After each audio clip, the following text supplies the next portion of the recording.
ಹಿಂದೂ ಪುರಾಣಗಳ ಹೃದಯ ಭಾಗದಲ್ಲಿ ದೈವಿಕ ಅನುಗ್ರಹ ಮತ್ತು ಬುದ್ಧಿವಂತಿಕೆಯ ಆಕೃತಿ ನೆಲೆಸಿದೆ. ಪ್ರಪಂಚದಾದ್ಯಂತ ಲಕ್ಷಾಂತರ ಜನರು ಪ್ರೀತಿಸುತ್ತಾರೆ.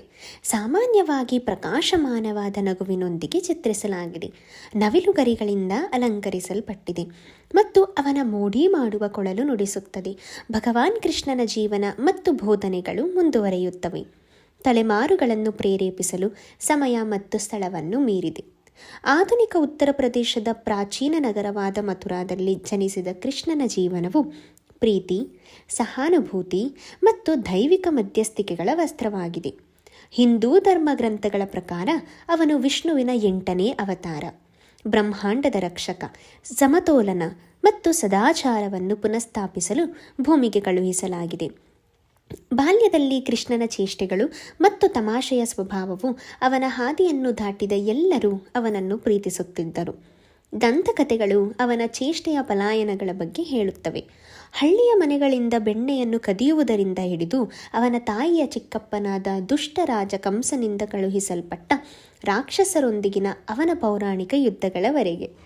ಆದರೂ ಅವನ ಲವಲವಿಕೆಯ ನಡವಳಿಕೆಯಲ್ಲಿ ಕೃಷ್ಣನ ಬುದ್ಧಿವಂತಿಕೆಯು ಪ್ರಕಾಶಮಾನವಾಗಿ ಹೊಳೆಯುತ್ತಿತ್ತು. ಭಗವದ್ಗೀತೆಯ ಪವಿತ್ರ ಪಠ್ಯದಲ್ಲಿ ಅಡಕವಾಗಿರುವ ಅವರ ಬೋಧನೆಗಳು ಕರ್ತವ್ಯ, ಸದಾಚಾರ ಮತ್ತು ಅಸ್ತಿತ್ವದ ಸ್ವರೂಪದ ಬಗ್ಗೆ ಆಳವಾದ ಒಳನೋಟಗಳನ್ನು ನೀಡಿತು. ಕುರುಕ್ಷೇತ್ರದ ಯುದ್ಧ ಭೂಮಿಯಲ್ಲಿ ಯುದ್ಧದ ಅವ್ಯವಸ್ಥೆಯ ನಡುವೆ ಕೃಷ್ಣನು ಅರ್ಜುನನಿಗೆ ತನ್ನ ಕಾಲಾತೀತ ಬುದ್ಧಿವಂತಿಕೆಯನ್ನು ನೀಡಿದನು. ಜೀವನ ಮತ್ತು ಸಾವಿನ ನೈತಿಕ ಸಂದಿಗ್ಧತೆಗಳ ಮೂಲಕ ಅವನಿಗೆ ಮಾರ್ಗದರ್ಶನ ನೀಡಿದನು. ಕೃಷ್ಣನ ದಿವ್ಯ ಪ್ರೀತಿಗೆ ಮಿತಿಯೇ ಇರಲಿಲ್ಲ.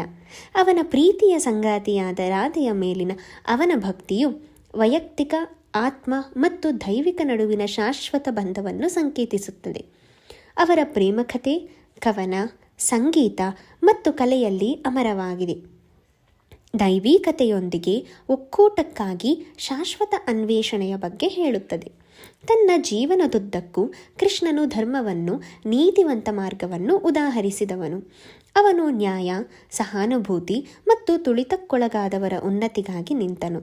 ರಾಜನೀತಿಜ್ಞ, ತತ್ವಜ್ಞಾನಿ ಮತ್ತು ಮಾರ್ಗದರ್ಶಿಯಾಗಿ ಅವನ ಪಾತ್ರವು ಧರ್ಮ ಮತ್ತು ಸಂಸ್ಕೃತಿಯ ಗಡಿಗಳನ್ನು ಮೀರಿ ನಾಯಕರು ಮತ್ತು ಅನ್ವೇಷಕರನ್ನು ಸಮಾನವಾಗಿ ಪ್ರೇರೇಪಿಸುತ್ತದೆ. ಕೃಷ್ಣನ ಪರಂಪರೆಯು ಅವನ ಐಹಿಕ ಉಪಸ್ಥಿತಿಯನ್ನು ಮೀರಿ ವಿಸ್ತರಿಸಿದೆ. ಅವನ ಬೋಧನೆಗಳು ಸತ್ಯ ಮತ್ತು ಬುದ್ಧಿವಂತಿಕೆ ಅನ್ವೇಷಕರೊಂದಿಗೆ ಅನುರಣಿಸುತ್ತವೆ. ಅವನನ್ನು ಸ್ವಯಂ ಸಾಕ್ಷಾತ್ಕಾರ ಮತ್ತು ಆಧ್ಯಾತ್ಮಿಕ ವಿಮೋಚನೆಯ ಹಾದಿಯಲ್ಲಿ ಮಾರ್ಗದರ್ಶನ ಮಾಡುತ್ತವೆ. ಅವನ ಪ್ರೀತಿ, ಸಾಮರಸ್ಯ ಮತ್ತು ಭಕ್ತಿಯ ಸಂದೇಶವು ಸಹಸ್ರಮಾನಗಳ ಹಿಂದಿನಂತೆಯೇ ಇಂದಿಗೂ ಪ್ರಸ್ತುತವಾಗಿದೆ. ಭಗವಾನ್ ಕೃಷ್ಣನ ಜೀವನ ಮತ್ತು ಬೋಧನೆಗಳನ್ನು ನಾವು ಪ್ರತಿಬಿಂಬಿಸುತ್ತಿರುವಾಗ ಸತ್ಯ ಮತ್ತು ಜ್ಞಾನೋದಯದ ಕಡೆ ನಮ್ಮ ಪ್ರಯಾಣದಲ್ಲಿ ಸ್ಫೂರ್ತಿ ಮತ್ತು ಮಾರ್ಗದರ್ಶನವನ್ನು ಪಡೆಯಲು ನಾವು ಆತನ ದೈವಿಕ ಅನುಗ್ರಹದಲ್ಲಿ ಮುಳುಗೋಣ. ಏಕೆಂದರೆ ಕೃಷ್ಣನ ಹೃದಯದಲ್ಲಿ ಬುದ್ಧಿವಂತಿಕೆಯ ಶಾಶ್ವತ ಬೆಳಕು ನೆಲೆಸಿದೆ, ನಮ್ಮ ಮಾರ್ಗವನ್ನು ಬೆಳಗಿಸುತ್ತದೆ ಮತ್ತು ದೈವಿಕತೆಯೊಂದಿಗಿನ ಅಂತಿಮ ಒಕ್ಕೂಟದ ಕಡೆಗೆ ನಮ್ಮನ್ನು ಕರೆದೊಯ್ಯುತ್ತದೆ.